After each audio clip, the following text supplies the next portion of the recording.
Hello, praise the lord. Yeshu Masih में आप सभी का स्वागत है। और बारिश का मौसम है। मैं आशा रखती हूँ आप जहाँ कहीं भी हो स्वस्थ हो और खुश हो। और आज हम प्रचार नहीं करने वाले, पर आज हम कुछ चीज़ों को मैं आपके साथ शेयर करना चाहती हूँ कि बहुत बार हमारी लाइफ में ऐसा होता है कि हम प्रार्थना नहीं कर पाते। बहुत बार ऐसे होता है कि कहते हैं कि मेरे को बाइबल भी नहीं पढ़ना है, ना मुझे प्रभु का वचन पढ़ना है, ना मुझे आराधना करनी है, ना मुझे प्रार्थना करनी है। वो मन ही नहीं होता। वो एक फेज़ हम सबकी लाइफ में आता है। तो उस समय पर मैं क्या करती हूँ, ये आज मैं आपके साथ शेयर करना चाहूँगी। तो सबसे पहली बात हमें ये जानना है कि ऐसा हमारे साथ क्यों हो रहा है। उसके रूट कॉज को ढूंढना बहुत ज़रूरी है कि क्यों ऐसा हो रहा है, कि क्यों मुझे प्रार्थना करना नहीं हो रहा है, ऐसे मुझे क्यों लग रहा है कि मैं परमेश्वर से बहुत दूर चली गई हूँ। पर आज मैं आपको बात बताना चाहती हूँ कि जिस वक्त आपको लगता है कि आप परमेश्वर से बहुत ज़्यादा दूर चले गए हो, वो ऐसा समय होता है कि परमेश्वर सबसे नज़दीक होता है। परमेश्वर आपका इंतज़ार कर रहा होता है कि कब आप उसके पास आएंगे, कब आप दुआ करेंगे, कब आप उससे बातचीत करेंगे। और बहुत सारे रीजंस होते हैं कि हमको ऐसा लगता है कि हमें प्रार्थना नहीं करनी चाहिए, क्योंकि हमारे लाइफ में एक डिस्ट्रैक्शन आ जाता है, एक लैक ऑफ कॉन्सेंट्रेशन आ जाता है। और सबसे पहला रीज़न ऐसा हो सकता है कि ड्यू टू गिल्ट। बहुत बार हमारे दिल में एक शैतान एक गिल्ट को डालता है कि मैं तो बहुत पापी हूँ, आई डोंट डिज़र्व, मैं 100 बार माफ़ी मांग लेता हूँ, वही चीज़ें करता हूँ। पर मैं आपको बताना चाहूँगी कि यू हैव टू रिपेंट करो। रिपेंटेंस से जो है, आपको वो जो गिल्ट है आपको निकाल देना है, कि आपको विश्वास करना है कि परमेश्वर ने आपके सारे पापों को क्षमा किया है। शैतान है जो इस गिल्ट को आपके अंदर डालता है कि आप डिज़र्व नहीं करते। ऐसा कुछ नहीं है। परमेश्वर ने आपको आपकी संतान कहलाया है, आपको ये अधिकार दिया है। You are blessed, you are God's masterpiece. तो ये गिल्ट दिल से निकाल लेना है, रिपेंट करना है बातों पे। दूसरा डिस्ट्रैक्शन ऐसा हो सकता है कि हम लोग कहते हैं कि बहुत बिजी है भाई, टाइम नहीं है हमारे पास, प्रार्थना करने का टाइम नहीं है, बाइबल पढ़ने का टाइम नहीं है। तो आज मैं इसके लिए एक बात बताना चाहूँगी कि इतना कोई बिजी नहीं होता कि आप प्रभु को टाइम ना दे पाओ। जिस प्रभु ने आपको जॉब दिया है, जिस प्रभु की वजह से आप सुरक्षित हो, इसलिए आप वो काम को कर पा रहे हो। क्योंकि क्या होता है, दिन में एटलीस्ट 10 मिनट तो ऐसे आपके पास होते हैं कि आप फ़ोन को खोलते हो, रील्स को देखते हो, फ़ोन को देखते हो, टेक्स्ट मैसेज करते हो, या फिर खाना खाते हो। मुझे ऐसा लगता है जो इंसान 3 टाइम बिल्कुल भी खाना नहीं खाता, वो ज़रूर बिजी होगा। It's all about priority. हमें हमारे प्रायोरिटी को सेट करना है, हमें गॉड को अपनी प्रायोरिटी बनानी है। और ये सबसे एक दूसरा कारण है जो मैं बहुत लोगों से सुनती हूँ कि मेरे पास समय नहीं है, समय नहीं है। ऐसा नहीं होता है, आपके पास समय है। आपको परमेश्वर को आपकी प्रायोरिटी बनाना है। एक हाथ काम नहीं हुआ तो भी चलेगा, पर परमेश्वर आपकी प्रायोरिटी होना बहुत ज़रूरी है। तीसरा जो कारण हो सकता है वो वर्ल्ड डिस्ट्रैक्शंस की। बहुत सारा स्ट्रेस आ गया है, दुनिया की चीज़ों में मैं इतना चली गई कि मेरे को पता ही नहीं मैं परमेश्वर से कब इतनी दूर चली गई, कि मेरे पास समय ही नहीं है कि मैं प्रार्थना और परमेश्वर का वचन पढूं। तो उसके लिए भी हमें ये समझना ज़रूरी है कि समस्या पर हमें फोकस नहीं करना है। रिसेंटली हमने एक रील बनाया था जिसमें परमेश्वर का वचन इस प्रकार से कहा था कि you don't have to focus on your problems, you have to focus on God. तो आपको परमेश्वर पे फोकस करना है और सारी चीज़ें आपकी जो है ठीक से होने वाली है। तो आज मैं बताना चाहूँगी कि मैं भी इंसान हूँ, हम सब इंसान हैं, और हम सबके लाइफ में ऐसा फेज आता है कि नहीं मन कर रहा है, नहीं करनी है प्रार्थना, नहीं हो पा रहा, नहीं लग रहा है कि बहुत दूर चले गए। तो ऐसे समय में मैं क्या करती हूँ, सबसे पहली बात वर्शिप।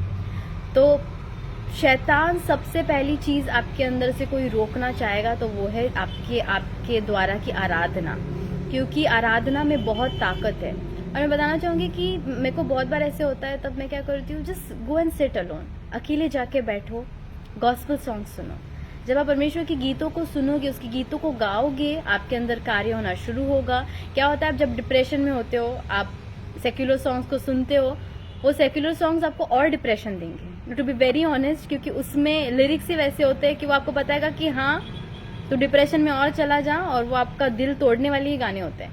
बट परमेश्वर के गानों में होप होता है, there is hope in gospel songs. So listen to that. जब भी आपको ऐसे लगे कि नहीं यार कोई नहीं है दुनिया में, go sit alone and listen to gospel songs. और मेरे को ये बहुत मदद किया कि whenever I use to listen to gospel songs, मेरे को एक कंफर्ट मिला परमेश्वर की तरफ से। भले ही तब मेरे को ऐसा था कि I am not able to pray, I am not able to read your word, but मेरे को एक कंफर्ट मिला व्हेन आई स्टार्टेड हियरिंग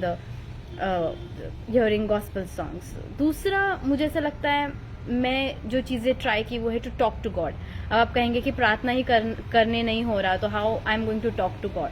सो मेरे व्यू में talking to God is not just in prayer. मैं ऐसा करती हूँ कि I just go on a walk, जहाँ कोई नहीं है, ना मेरे साथ मेरा फ़ोन भी नहीं है, एक ऐसी जगह पे जहाँ आई कैन जस्ट सिट, उसके क्रिएशन को मैं देख सकूँ, उसके क्रिएशन को मैं एडमायर कर सकूँ, कितना खूबसूरत बनाया है पर प्रभु ने इस नेचर को। It's very beautiful. जहाँ I can talk to him कि प्रभु ऐसा हुआ दिन में, वैसा हुआ दिन में। It's a general talk, just like you talk to your friend. और I started talking to him, I started asking help from God. क्योंकि क्या होता है, जब मेरा ऐसा समय था कि मुझे प्रार्थना करनी नहीं हो रहा था, और शुरुआत में मैंने प्रभु से कहा कि प्रभु नहीं हो रहा है मुझसे, पर देखो मैं करूँगी, मैं कल से पक्का प्रार्थना करूँगी। ऐसा it doesn't work at all.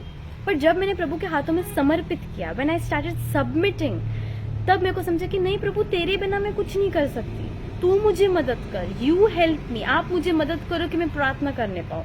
So this is the thing I do, I just go on a walk, I talk to God, I ask help from him कि प्रभु तू मेरी मदद कर, एंड श्योरली गॉड आपको भी ज़रूर इस चीज़ में हेल्प करेंगे।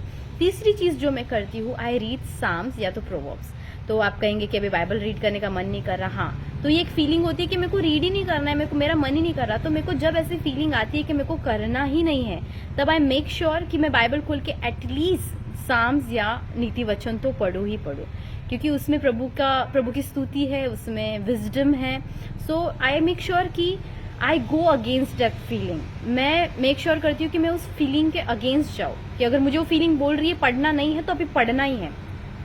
एक प्रभु के दास से मेरे दोस्त थी, उन्होंने मुझसे कहा था कि सिस्टर, जब आपका मन बिल्कुल भी ना करे बाइबल पढ़ने का, तब तो आपको खोलना ही है, क्योंकि तब बहुत अद्भुत रिविलेशन होता है प्रभु की तरफ से, जो शैतान नहीं चाहता कि आप जानो। और मैंने इस चीज़ को एक्सपीरियंस किया। मैंने जब बाइबल को, मेरा मन नहीं था, फिर भी जब मैंने बाइबल को खोला, तब प्रभु ने बहुत से अद्भुत रिविलेशंस किए। तो मेरे को ऐसा लगता है कि now I am going to go against this feeling. अगर मेरा मन नहीं करा, तो अब एटलीस्ट मैं खोल के भजन संगीता तो पढ़ूंगी। चौथी चीज़ जो मैं करती हूँ, क्योंकि मेरे को पढ़ना बहुत पसंद है, आई लाइक रीडिंग, तो मेरे पास एक बुक्स है, स्पिरिचुअल बुक्स है कुछ, जो मैं पढ़ती हूँ।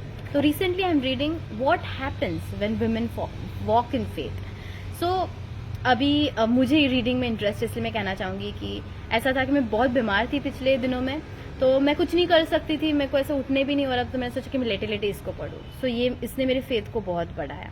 तो ऐसी चीज़ें, जब I am not able to pray, I am not able to read the word of God, I read this books. और ऐसी चीज़ें करो जो आपके फेथ को बढ़ाए। तो जिनको बिल्कुल भी रीडिंग पसंद नहीं है, उनको कोई ज़बरदस्ती नहीं है, आप दूसरी ऑल्टरनेटिव चीज़ें कर सकते हो, आप प्रीचिंग सुन सकते हो, यूट्यूब पे वीडियोस देख सकते हो। देयर आर मेनी वेज जिससे आप प्रभु से कनेक्ट हो सकते हो, जब आप वो फेज में हो कि you are not able to connect. आखिरी चीज़ जो बहुत ही इम्पॉर्टेंट है, जो मैं करती हूँ, कि जब आप अकेले प्रार्थना नहीं कर पा रहे हो, आप किसी के साथ करो। जैसे आपका कोई दोस्त है जो आपके बहुत करीब है, आपका कोई फैमिली मेम्बर है, मेरे लिए माई मदर। तो मेरे को जब भी ऐसा लगता है कि I am not able to pray, मेरे को नहीं हो रहा है, I am going through lot, तो मैं मेरी मम्मी को कहती हूँ कि sit with me, worship with me, pray with me. And मैं आपको बताती हूँ कि बहुत बार ऐसे होते हैं कि आप अकेले वो नहीं कर पाते हो, पर आप जब किसी को साथ लेके बैठते हो, तब वो आपको एक सपोर्ट मिलता है, और इट एक्चुअली हेल्प्स यू। तो वो आपको हेल्प करता है कि आप प्रभु से कनेक्ट हो पाओ। मैं आपको बताना चाहूँगी कि आप प्रभु से कनेक्टेड ही होते हो, वो आपके अंदर की फीलिंग होती है। वो शैतान आपको बताता है कि आप दूर गए हो, पर एक्चुअल में आप दूर नहीं होते हो। तो आपको वो फिर से वो आपको आत्मा चलाए, आप उस प्रभु के उस एनवायरनमेंट में, उस अद्भुत प्रभु के प्रेजेंस को आप अनुभव करना चाहते हो। तो ऐसी कुछ चीज़ें जो मैं करती हूँ, कि this is how I try to fix my relationship with God. और मुझे पता है कि आप सब लोग कभी ना कभी इस फेज से गए होंगे, और मैं ज़रूर पूछना चाहूँगी, कमेंट्स के द्वारा ज़रूर बताइएगा कि अगर आपके साथ ऐसा होता है तो आप क्या करते हो, और ताकि और दूसरों का भी फेथ बढ़े, और हम भी वो चीज़ों को ट्राई कर सके कि how we can trust God, how we can again connect with God. और बहुत सारी ऐसी चीज़ें हैं कि आपको रिपेंट करना ज़रूरी है, आपको आपके फीलिंग्स के अगेंस्ट जाना ज़रूरी है। सो थोड़े एफर्ट्स हमारी तरफ से भी लगाना ज़रूरी है, तभी जाके। और मैं बताना चाहूँगी कि जब आप एक स्टेप लेते हो, प्रभु 4 स्टेप लेता है, but you have to take that first step. तो आपको प्रभु, गॉड इज़ लाइक, वो ज़बरदस्ती के मेहमान नहीं है। अगर आप उनको इनवाइट करते हो, he is ready, he is knocking on the door, वो आपके लिए रुका है, वो बस चाहता है कि आप उस द्वार को खोलो और उसको अंदर लो। तो आज अगर आपको ऐसे लग रहा है कि आप परमेश्वर से दूर हो गए, आपको कनेक्ट होना बहुत डिफिकल्ट हो रहा है, मैं कहूँगी कि गो अगेंस्ट योर फीलिंग। आप आपकी फीलिंग के अगेंस्ट जाके आपको बाइबल को पढ़ो, प्रभु के वचन को पढ़ो, क्योंकि ये ही एक ऐसा वेपन है जो आपको शैतान के अगेंस्ट लड़ने के लिए मदद करता है। Because this is the truth and truth is going to set you free. और शैतान नहीं चाहता कि आप मुक्त हो जाओ, इसलिए इस बात को जानो और प्रभु में बढ़ो, कंसिस्टेंट रहो और प्रभु के साथ एक खूबसूरत रिश्ते को बनाओ। I hope this will help you. God bless you.